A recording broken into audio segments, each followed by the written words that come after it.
Shalom, selamat pagi saudara yang dikasih Tuhan. Kiranya berkat, damai sejahtera dan sukacita dari Tuhan Yesus Kristus senantiasa menyertai saudara sekalian.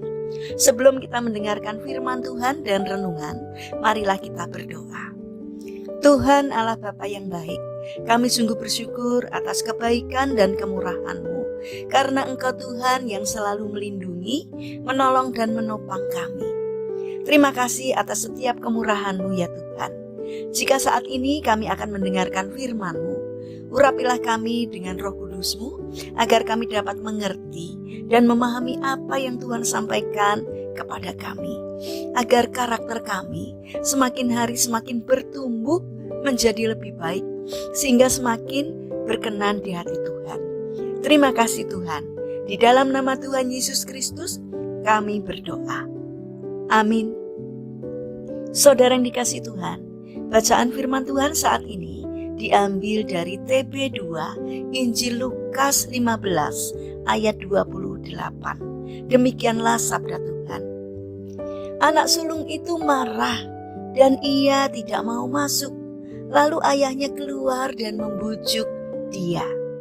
Tema renungan saat ini adalah Tuhan tak pilih kasih.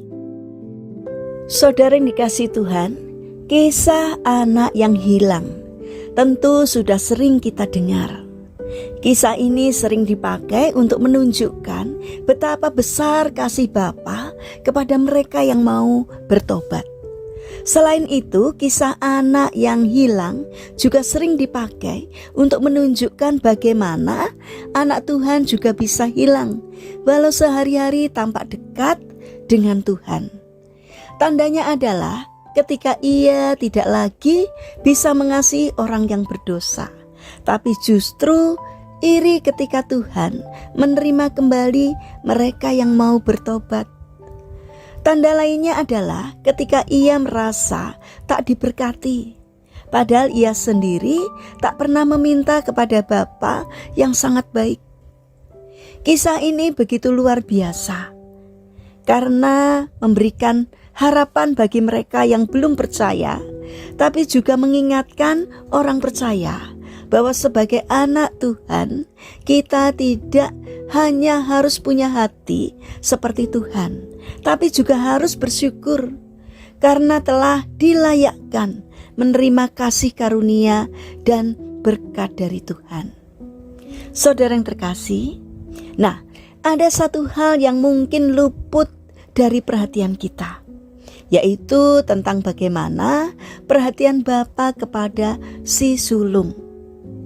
Meski si sulung merasa dikesampingkan, sesungguhnya perhatian sang Bapa kepadanya sangatlah istimewa.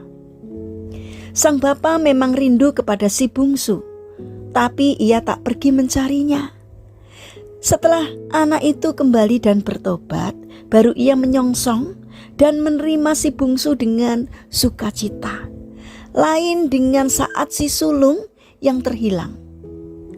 Saat ia marah karena ada pesta untuk adiknya, si sulung tak mau masuk ke rumah. Namun apa yang dilakukan oleh bapaknya? Bapaknya melangkahkan kaki keluar untuk bertemu dengan dia.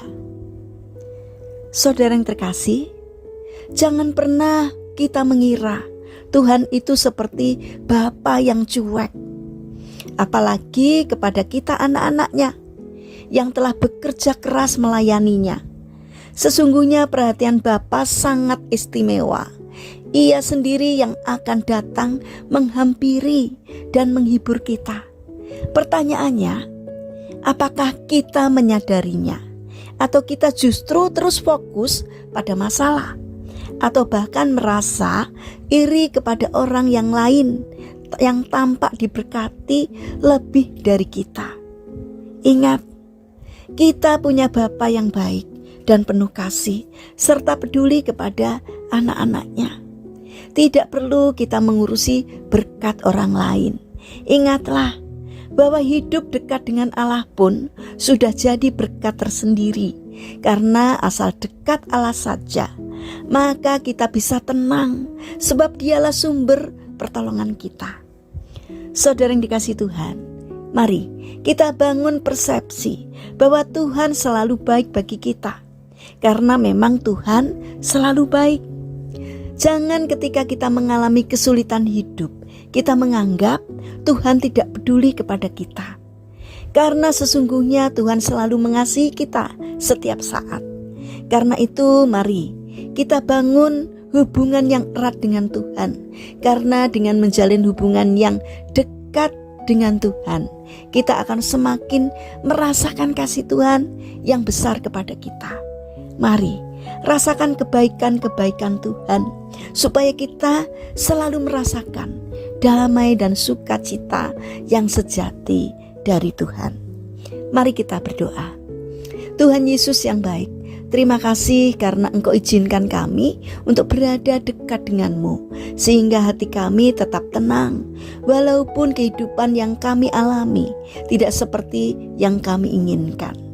Bapa yang baik, kami ingin menyerahkan untuk seluruh aktivitas kami hari ini ke dalam tangan-Mu. Kami memohon penyertaan dan pertolongan Tuhan. Berikanlah kesehatan kepada kami dan juga kepada orang-orang yang kami kasihi. Kami mohon kiranya Tuhan yang menolong dan memberkati. Bapa yang baik, saat ini kami berdoa untuk saudara-saudara kami yang mengalami lemah fisik atau sakit. Kiranya Tuhan berbelas kasih untuk menjamah dan menyembuhkannya.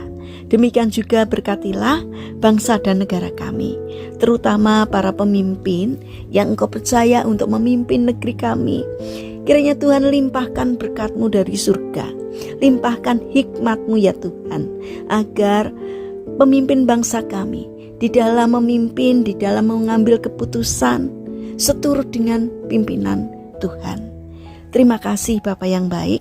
Kami ingin serahkan doa dan permohonan kami hanya di dalam nama Tuhan Yesus Kristus. Amin. Puji Tuhan, saudara yang terkasih, kiranya firman Tuhan dan renungan hari ini dapat menjadi berkat bagi kita semua. Haleluya.